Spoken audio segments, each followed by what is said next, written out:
ubundi nta keza k'ishyari, buri gihe ishyari ni ribi cyane. Ubundi iyo ugirira umuntu ishyari bituma ubwawe uhora ukenya, kuko wowe uba ubabazwa n'ibyo mugenzi wawe yagezeho, we nta mwanya uba ufite wo kumva ko wakora cyane kugira ngo ugere hejuru, ahubwo ukababazwa n'uko mugenzi wawe ahora atsinda wowe udatsinda. Ntabwo uri gushaka impamvu runaka yatuma ubwawe utsinda, ahubwo uri gufata umwanya uhagije ugirira mugenzi wawe ishyari bitewe ko ari ugutsinda. Nyamwaga kumva ntiyanze kubona, niko abanyarwanda bavuga. Twese mu buzima hari igihe twirengagiza ibintu tutazi ko umunsi umwe tuzabikenera. Maje kubona ko buriya abantu benshi tubana nabo buri munsi, abatuba hafi siko bifuza ko twagera kuri byinshi. Na wa wundi witaga umuvandimwe wawe mu buzima bwawe, ugasanga niwe uri kuvuga cyane birenze. Twese mu buzima ntabwo turi kureba icyerekezo cyo dushaka kugera, ahubwo turi kureba bagenzi bacu tukumva ko uruhande bahagazeho twagwica, tutitaye ku ngaruka byagira. Ariko buriya icyerekezo cy'ubuzima ni twebwe tugishakira, twebwe duhitamo duhagarara tutitaye ku magambo y'abatuvuga. Ntabwo dukeneye abantu bafata umwanya wo kutuvuga kuri twe. Nubwo bavuga ngo nta munoza w'abantu,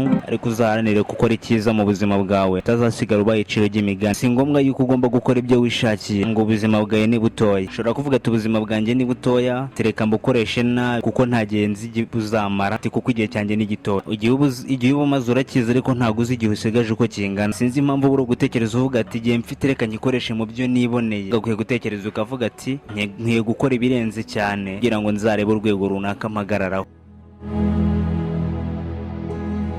Dufashe umwanya uhagije wo kugira abagenzi bacu amashyi bitewe n'ahantu bahagaze, bitewe n'ikintu bari gukora. Ukababazwa n'uko mugenzi wawe ari ugutsinda buri munsi, ukababazwa n'uko ibyo ari gukora kumugira akamaro, ugasanga yaragusize, ukaba ukiri hasi cyane. Wowe ukumva nta time ufite yo gukora cyane ngo urwane urwo rugamba, ahubwo ukumva neza ko ufite time yo kumuca intege, ariko bitewe ko aba yizeye ko ari umuhanga, arakumva wowe akakwihorera. Ubundi mu buzima twese niyo si ducamo kugira ngo tugereho tugere, kugira ngo tugere ku byifuzo byacu, niyo si iducamo itandukanye cyane ku buzima bwacu. Mu buzima bwacu twese duharana dushaka iby'iyi si. Ababyeyi bacu twabaga dufite tukabirengagiza, tugakurikira iby'isi kurusha uko twafata umwanya umwe, niyo byaba ari amasaha 2 cyangwa iminota 30 yo kumenya ko hari abantu twasize inyuma. Nimba ari umubyeyi wawe ukaba wamubonera umwanya, avuga ati byibuze mu buzima bwanjye umubyeyi wanjye namuboneye umwanya wo kuba naganira nawe, ibyo bintu bishobora kuba byiza kuri wowe. Ariko buriya mu buzima guhemuka ntacyo bimaze. Uzamenye neza ko umunsi uzaramuka uvuye mu buzima, bya bintu byose wamaraniye ushaka, warashuyemo amafaranga menshi, ntabwo bizigera bimenya ko we wagiye, ahubwo uzasanga birimo biribwa na wa wundi utarigeze ubivunikira. Ariko iyo ufite inshuti wizeye mu buzima bwawe, ni kwifuriza ikakubwira ati inshuti yanjye wari inshuti nziza cyane kuri njyewe, warusobanuye byinshi kuri njye, atari ko ugiye ugereye amahoro, atejo cyangwa ejo bundi natwe tuzagusangayo kongere tuganire. Nubwo nta munoza w'abantu, umuntu atashimisha bose, ariko ajya azirikana neza ko kubana n'abantu bose atabangamiye ibyo bintu by'ingenzi kurusha ibindi byose. Kuko waba ufite umutungo ugana kose, ubana n'abantu babangamira, ntekereza ko ubwo ubutunzi bwawe ntacyo bwaba bumaze. Rero muri ubu buzima icyo nababwira